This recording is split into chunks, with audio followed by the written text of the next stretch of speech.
Le second livre des rois, chapitre 3. Joram, fils d'Akab, régna sur Israël à Samarie la 18e année de Josaphat, roi de Juda. Il régna 12 ans. Il fit ce qui est mal aux yeux de l'Éternel, non pas toutefois comme son père et sa mère. Il renversa les statues de Baal que son père avait faites, mais il se livra au péché de Jéroboam, fils de Nébat, qui avait fait pécher Israël, et il ne s'en détourna point. Mécha, roi de Moab, possédait des troupeaux, et il payait au roi d'Israël un tribut de 100 000 agneaux et de 100 000 béliers avec leur laine. À la mort d'Akab, le roi de Moab se révolta contre le roi d'Israël. Le roi Joram sortit alors de Samarie et passa en revue tout Israël. Il se mit en marche, et il fit dire à Josaphat, roi de Juda, « Le roi de Moab s'est révolté contre moi. Veux-tu venir avec moi attaquer Moab ?» Josaphat répondit, « J'irai. Moi comme toi, mon peuple comme ton peuple, mes chevaux comme tes chevaux. » Et il dit, « Par quel chemin monterons-nous » Joram dit, « Par le chemin du désert d'Édom. » Le roi d'Israël, le roi de Juda et le roi d'Édom partirent, et après une marche de 7 jours, ils manquèrent d'eau pour l'armée et pour les bêtes qui la suivaient.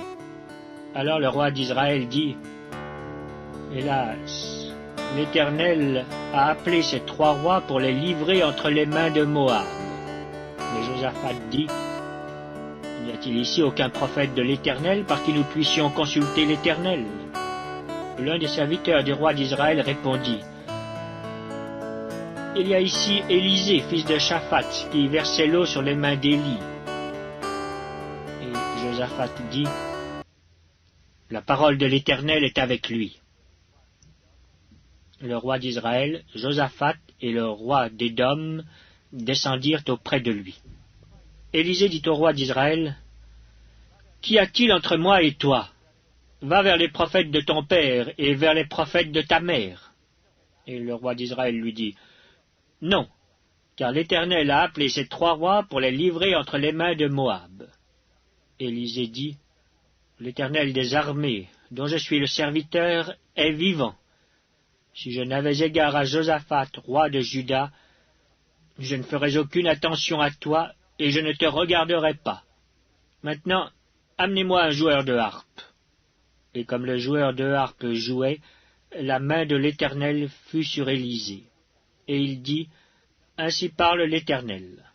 Faites dans cette vallée des fosses, car ainsi parle l'Éternel.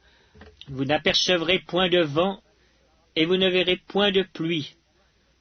Et cette vallée se remplira d'eau, et vous boirez, vous, vos troupeaux et votre bétail.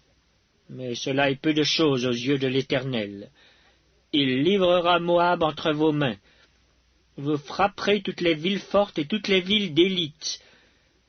Vous abattrez tous les bons arbres, vous boucherez toutes les sources d'eau, et vous ruinerez avec des pierres tous les meilleurs champs. » Or, le matin, au moment de la présentation de l'offrande, voici l'eau arriva du chemin d'Édom, et le pays fut rempli d'eau.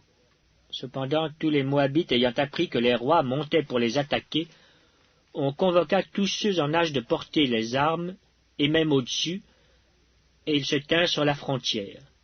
Ils se levèrent de bon matin, et quand le soleil brilla sur les eaux, les Moabites virent en face d'eux les eaux rouges comme du sang. Ils dirent, « C'est du sang. » Les rois ont tiré l'épée entre eux, ils se sont frappés les uns les autres. Maintenant, Moabites, au pillage ! Et ils marchèrent contre le camp d'Israël.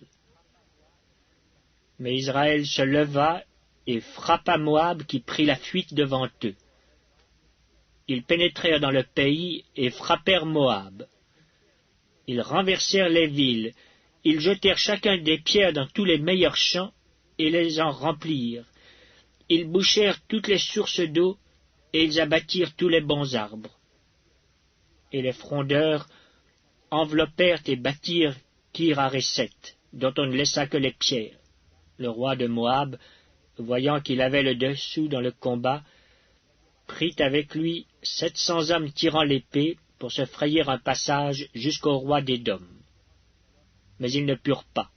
Il prit alors son fils premier-né, qui devait régner à sa place, et il l'offrit en holocauste sur la muraille. Et une grande indignation s'empara d'Israël, qui s'éloigna du roi de Moab et retourna dans son pays.